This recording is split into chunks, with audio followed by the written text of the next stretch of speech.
खुश आमदीद। मैं मसूद राजा बोल रहा हूँ और आज के इस ब्रीफ लेक्चर में आपको पोस्ट कॉलोनियल थ्योरी के एक और कॉन्सेप्ट से मुतारफ़ कराने का इरादा है। इस कॉन्सेप्ट को अंग्रेज़ी में कहते हैं वर्ल्डिंग, WORLDING। और ये जो नज़रिया है ये गायत्री स्पिवक से मंसूब है, जो उन्होंने अपने एक मज़मून जिसका अंग्रेज़ी में उन्वान है द रानी ऑफ सिमूर में इसकी वजाहत की। तो वर्ल्डिंग जो है उसका ताल्लुक साइको एनालिसिस के एक और कॉन्सेप्ट से है जिसको बोलते हैं कैथेक्टेशन। अब अंग्रेज़ी में मैं इसके स्पेलिंग डिस्क्रिप्शन में डाल दूँगा। कैथेक्टेशन वो अमल है जिसमें मैं या कोई और आप नफ्सियाती तौर पे जब भी दुनिया को अपने से, जिसको हम अपने से बेहतर समझते हैं, उसकी नज़रों से देखना शुरू करते हैं और अपनी जज्बाती और अक्ली इन्वेस्टमेंट जो है वो उनमें करते हैं जिनको हम अपने से बेहतर समझते हैं। आपके वालिदैन भी हो सकते हैं, असातिज़ा, कोई भी। इस अमल को इल्म नफ्सियात में कैथेक्टेशन कहते हैं। अब वर्ल्डिंग जो है वो इस इन्वेस्टमेंट का नाम है और ये उस वक़्त होती है जब कॉलोनियल सिचुएशन में कोई भी नेटिव, कोई भी शख्स जिसका ताल्लुक़ इंडिया से हो, पाकिस्तान से हो, अफ्रीका के किसी मुल्क से हो, वो जब अपनी दुनिया को जिसमें वो रह रहा है, जिसका वो बासी है सदियों से, जिस उसके आबा व अजदाद वहाँ पे रह रहे हैं, वो जब अपनी दुनिया को कॉलोनाइज़र के नज़रिए के मुताबिक देखना शुरू करते और समझना शुरू करते तो उस अमल को वर्ल्डिंग कहते हैं। और वर्ल्डिंग फिर वो हुई, वो अमल, वो तरीक़ेकार जिसके तहत कॉलोनाइज़र्स जो हैं वो नेटिव लोगों को अपनी ही दुनिया कॉलोनाइज़र के पॉइंट ऑफ व्यू से देखना सिखा दें या देखने पे मजबूर कर दें या देखने पे कन्विंस कर दें। इस अमल को वर्ल्डिंग ऑफ द वर्ल्ड बोलते हैं, समझिए। अब उसकी जो तफसील है वो स्पिवक अपने एस्से में देती है, इसकी मुख्तलिफ मिसालें देती है, पर एक मिसाल है एक बरतानवी कप्तान कैप्टन बर्च जो है वो सफ़र कर रहा है इंडियन लैंडस्केप के ऊपर और उसका जो मुलाजिम है वो उसके साथ चल रहा है। अब वो जो अमल है, अफसर घोड़े पे और मुलाजिम पैदल साथ चल रहा है, उस अमल में जो मुलाजिम है वो हिंदुस्तान को, जो उसका अपना मुल्क है, उसको ऐसी ज़मीन के तौर पे देख रहा है जिस पे कैप्टन बर्क घोड़े पे जा रहा है और उसको रिकॉर्ड कर रहा है, उसके बारे में लिख रहा है। इस पूरे अमल को वर्ल्डिंग ऑफ द वर्ल्ड बोलते हैं, समझिए। और कैसी मिसालें हैं, मसलन अगर आप अंग्रेज़ी तालीम अमल में तरसील अमल के ज़रिए तालीम हासिल करके आ रहे हो और उसमें अगर आपको पढ़ाया जाता है प्रिमिटिव, सिविलाइज्ड, और आप अपनी तहज़ीब को प्रिमिटिव या गैर तहज़ीब याफ्ता समझना शुरू कर दें, तो इसका मतलब ये हुआ कि उस निज़ाम तालीम ने आपकी जो वर्ल्ड है उसकी वर्ल्डिंग इस तरीके से कर दी कि उसको आप कॉलोनाइज़र के पॉइंट ऑफ व्यू से देख रहे हो। और कोई और भी चीज़ें, आपका मज़हब हो, आपका किरदार हो या आप की रिवायात हों, उनको अगर आप अपने नेटिव तरीके से देखने की बजाय डोमिनेंट ग्रुप या कॉलोनाइज़र्स की निगाह नज़र से देखना शुरू कर दें तो वो उस अमल को वर्ल्डिंग बोलते हैं।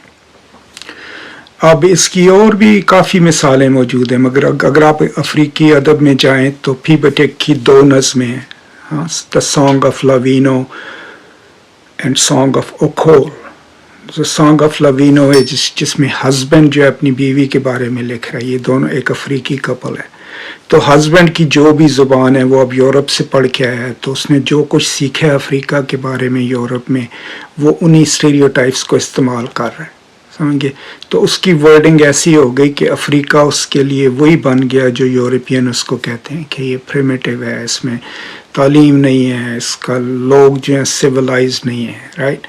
और फिर जवाब जो उसकी बीवी का दूसरी नज़म में है उसमें वो इस चीज़ के बारे में कहती है कि ये जो मेरा शोहर है ये है अफ्रीकी, लेकिन ये जब से बाहर से होके आया है اس کو نہ میں اچھی لگتی ہوں، نہ اپنا ملک اچھا لگتا ہے، نہ اپنے لوگ اچھے لگتے ہیں، لیکن یہ جو عمل ہے جس میں نیٹو لوگ جو ہیں پڑھے لکھے بھی ہوں، ملازم بھی نہ ہوں انگریز کے، لیکن وہ اپنے کلچر کو، اپنی دنیا کو، اپنے ملک کو، اپنے لوگوں کو اگر وہ اسی نظریے سے دیکھنا شروع کرتے ہیں جس طرح انگریز ان کو دیکھتے ہیں یا اس کے بارے میں لکھتے ہیں یا اس کو ریکارڈ کرتے ہیں، تو اس کا مطلب اسپیویک کے مطابق یہ بنا کہ کالونائزرز نے جو دنیا تھی، جو ورلڈ تھی جس میں یہ لوگ رہ رہے ہیں، اس کو ان کے لیے ورلڈ کر دیا، ورلڈنگ کر دیا.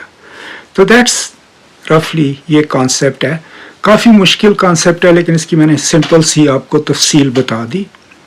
اب آپ اس کو دیکھیے گا کہ یہ آپ کی زندگی میں یا آپ کے شاگردوں یا دوستوں یاروں کی زندگی میں ورلڈنگ جو ہے وہ کس طریقے سے آپریٹیو ہے، اور اگر کالونائزر نہ بھی ہوں تو کس طریقے سے آپ نے کچھ لوگوں کو دیکھا ہوگا کہ جو اپنے ایموشنز اور اپنی سوچ جو ہے وہ اپنے سے اوپر والوں میں اس طریقے سے انویسٹ کر دیتے ہیں کہ جو ان کی اپنی زندگی ہے یا اپنے ساتھ والے ہیں ان کو وہ بجائے اپنا برابر سمجھنے کے یا اکٹھا اپنے ساتھ دیکھنے کے، ان سولیڈیرٹی، وہ ان پہ نظر ان لوگوں کی طرف سے ڈالتے ہیں جن کو انہوں نے اپنا بہتر سمجھا ہے، جن کے ساتھ ان کا ذاتی انٹرسٹ جو ہے وہ منسلک ہوا ہوا ہے. یہ آپ کالجوں یونیورسٹیوں میں دیکھیں گے.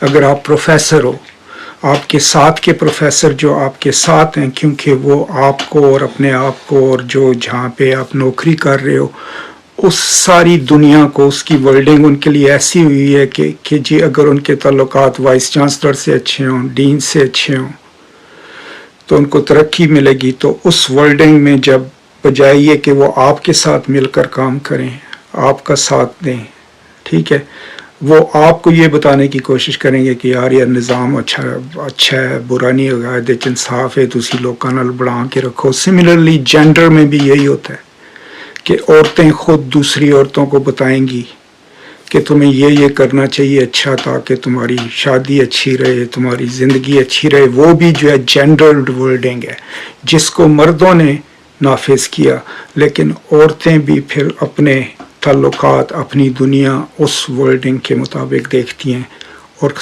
بعض اوقات دوسروں کو پریشرائز کرتی ہیں کہ وہ اس ورلڈنگ کے مطابق دنیا میں اپنی زندگی گزاریں. تو یہ مختلف جگہوں پہ، مختلف مقامات پر، مختلف کانٹیکس میں یہ کانسیپٹ جو ہے آپ استعمال کر سکتے ہیں. اب اس کو انگریزی میں بھی ضرور پڑھ لیجئے گا، اس پر میرا انگریزی میں لیکچر موجود ہے، وہ بھی ضرور سن لیجئے گا. اور اگر موقع ملے تو گایتری اسپیویک کا ایسے دی رانی آف سیمور جس میں اس نے ورڈنگ کی ایکسپلینیشن کی ہے وہ بھی ضرور پڑھ لیجئے گا. اب اس کے فلسفہ جو ہے ہائیڈگر سے آتا ہے اور بھی بہت لوگوں سے آتا ہے، لیکن عام جو اس کی سمجھ کی چیز ہے، جو ہمارے کام کی چیز ہے یا آپ کے کام کی چیز ہے، وہ میں نے آپ کی خدمت میں پیش کر دی. تو بہت شکریہ. بتائیے گا یہ آپ کو پسند آئی یا نہیں.